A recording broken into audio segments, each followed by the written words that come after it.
Okay, so you've just watched a video about how to tell if your thesis is a real thesis, what makes a thesis statement a thesis statement.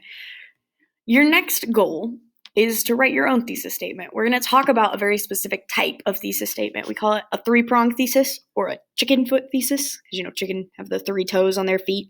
And the reason it's called that is because in this type of thesis, you list the 3 main points that are going to be in your essay. You're giving the reader right up front the 3 main topics you're going to address in each of your body paragraphs.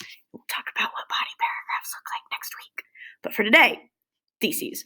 So let's say that I came up to you one day and I said, hey, I want you to write me an essay and using what you know, compare apples and oranges. And you would be like, that's a weird essay topic, Ms. Fawcett. I can do that. And so you're probably going to start by thinking, okay, well, what do I know? What do I know about apples? I know that apples are sweet. You don't really, you don't usually eat things that are sour. And when I bite into an apple, it tastes delicious and sweet. I know that people make apple pie out of them and they just sort of eat them raw. So they're good for baking and for just eating. I know they come in a bunch of different colors, mostly like red, green, or yellow, or combinations of red, green, and yellow. And I know that they're grown in a lot of places because I've seen them growing in Indiana. I've heard about them growing in other parts of the country.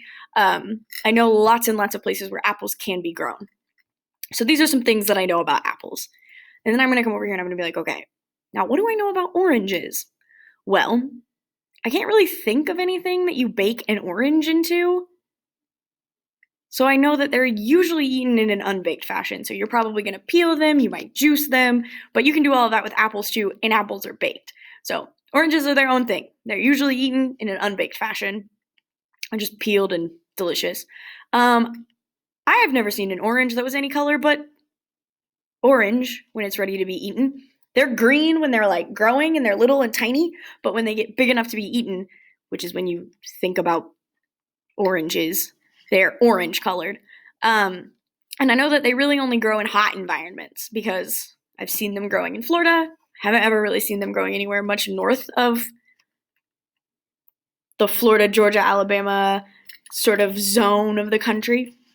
So I know that that is the place that we grow oranges.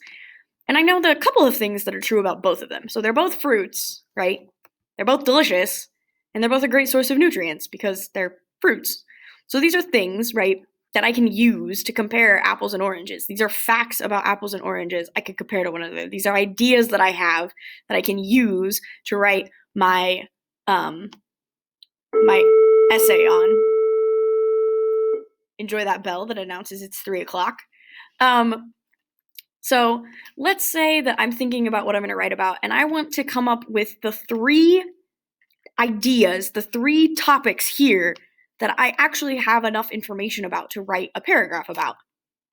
So I have decided that this is going to be my thesis statement. So both apples and oranges are delicious, right? That was something that we said was true about both of them. And that they're fruity sources of important nutrients. That's something important about them. But they're grown in different locations and are eaten in different ways.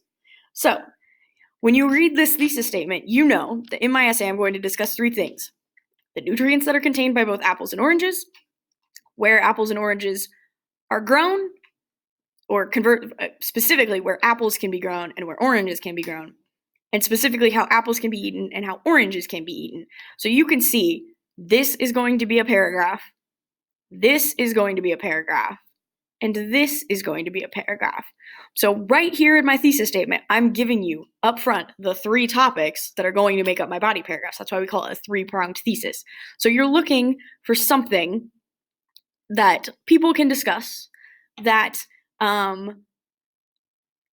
you don't necessarily have to be agreed with on, but that you have enough information about to make these 3 parts happen, that you can write full paragraphs about the idea that they are delicious fruity sources of important nutrients. I clicked forward a slide, pretend like it didn't happen. That they're grown in different locations and that they're eaten in different ways, right? 1 paragraph, 2 paragraphs, 3 paragraphs. So that is what makes a 3-pronged thesis.